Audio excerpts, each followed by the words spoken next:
This is Teacher Shawi and welcome to Story Time. Have you seen a Nara tree? Yes, Nara tree is our national tree and that is our story for today.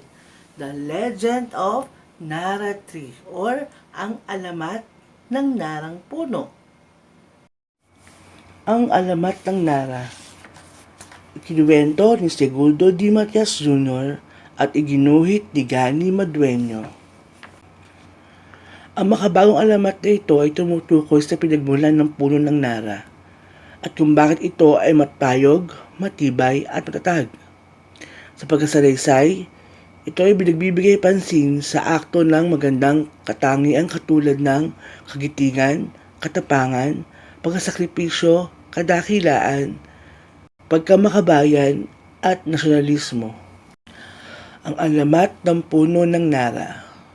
Noong unang panahon, ang mundo ay binubuo ng iba't ibang isla na hindi pa nabibigyan ng pangalan. Kabilang noon, ang isla ng Pilipinas, na noon ay wala pang pangalan. Si Dato Apo ang namumuno dito. May mga digmaan na rin nagaganap noon sa ibang isla. Dahil ang ilang namumuno ay nais sakupin at iba pang mga isla. Ngunit wala pang nakakasakop sa mga isla ng Pilipinas. Ito ay dahil kay Nar, ang matapang at magiting na pinuno ng mga mandirigma. Laging binibigyan ni Dato Apo ng malaking pagdiriwang ang kaarawan ni Nar upang kilalanin ang kagitingan nito. Sa palagay ng Dato, si Nar ay binigay ni Bathala sa kanya. Ipinanganak ito bilang mandirigma upang ipagtanggol ang mga isla ng Pilipinas mula sa pagsakop ng mga dayuhan. Kaya naikasal si Nar sa magandang dilag na si Naya. Malaki at marangya ang handaang naganap sa isla. Lahat ng mamamayan ay inibitahan ng Dato. Hindi naglaon, nagdalang tao si Naya. Naya, titigil na ako sa pandirigma. Gusto kong mabuhay tayo ng tahimik at magsimulang magpamilya. Magkakaroon tayo ng maraming anak. Magsasaka ako ng ating lupain. Sapat na iyon upang mabuhay tayo. Sabi ni Nar isang gabi sa kanyang asawa. Ikaw na ang bahala, mahal ko. Bilang asawa mo, ako ay lagi nasa likod mo lamang. Kung ano naman ang iyong naisin, sagot ni Naya. Ngunit isang araw, dumating si Dato Apo sa kanilang bahay. Sasakupin tayo ng ibang isla, Nar. Ang balita ko'y malalaki ang pangangatawan ng mga ito. At ang kanilang mga sandata ay mga moderno. Nar, ikaw lamang ang inaasahan ko. Pero, inyong kamahalan, nagpasya na po ako na bibitiw na sa pagiging mandirigma. Gusto ko na ituon ang aking buong buhay sa aking asawa at sa aking mga anak, sagot ni Nar. Nagulat at nalungkot ang Dato sa kanyang narinig. Kapag nasakop tayo ng mga dayuhan, masasayang ang ginugol nating paraan para maging maayos ang bayang ito. Ang likas na yaman natin mapapasa kanila. Paano na tayo? Paano ang mga anak natin? Ang mga magiging anak ng mga anak natin? Nar, ito ang pamanang binigay sa atin ating mga ninuno.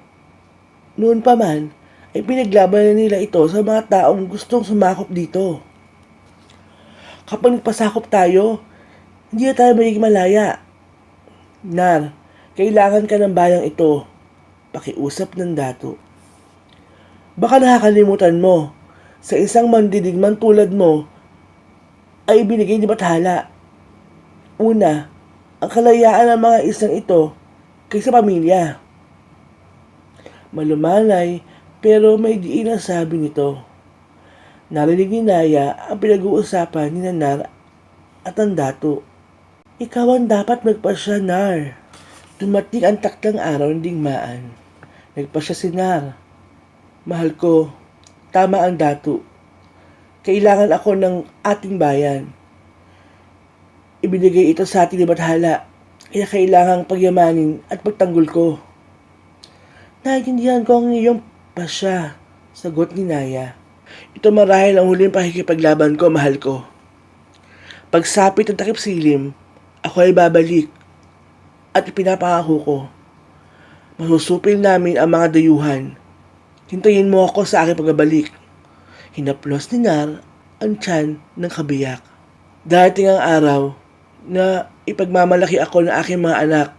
Nakangiting sabi ni Nar. Pagkatapos ay nagbisa siya ng damit na pandigma at inihanda ang sandata. Hintayin mo ako sa aking pagbabalik. Muling pangako niya kay Naya. Sumapit ang takip silim, pero hindi dumating si Nar. Lumipas ang mga gabi at araw, pero hindi siya dumating. Araw-araw, gabi-gabi, si Naya ay lagi nakadungaw sa bintana ng kanilang bahay. Hinihintay ang pagdating ng kanyang asawa. Dumating ang araw na panganak ni Naya. Hindi pa rin dumarating si Nar. Wala siyang ibang mukhang bibig kundi ang pangalan nito. Habang inululuwan niya ang kanilang unang supling. Isang malusog na lalaki ang kanilang naging anak.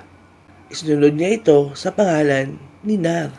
Isang araw, pagsapit ng mukhang liwayway, nakita ni Naya na may dumarating. Isang lalaki papalapit sa kanilang bahay. Tuwang-tuwa siya nang makita si Nar pala iyon. Bumaba siya ng bahay at patakbong sinalubong ang asawa. Nagsupil namin ang mga dayuhan. Sila ay umurong sa laban. Wala nang ibang aangkin sa bayang ito, wika ni Nar. Kung gayon, kailangan nating magdiwang, hindi lamang sa iyong pagsupil sa mga dayuhan, kundi para din sa ating bagong silang na anak. Natutuwang wika niya ni Nar. Nagalak si Nar na makita niya ang kanyang anak. Nagpapasalamat ako't nalawal mo ang anak natin ng mahatiwasay. Mahal kita, Naya.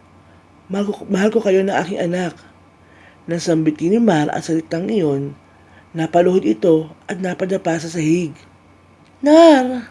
Nar! Gulat na sambit ni Naya. Nagimbal siya nang makitang may bakas ng dugo sa damit ito. May mga sugat ako. Pilit kong magtungo rito.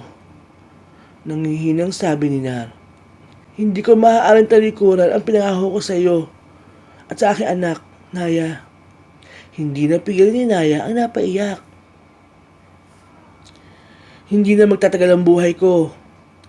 Ipangako mo sa akin, Naya, na lagi mo magkakwento ang aking kabayanihan sa ating anak. Umiyak na tumungo si Naya habang kalong-kalong ang kanyang asawa. Dumampi ang liwanag ng mukhang lawayway sa mukha ni Nar ng mga sandaling iyon. At nang madaman niya iyon, ay bumulong siya.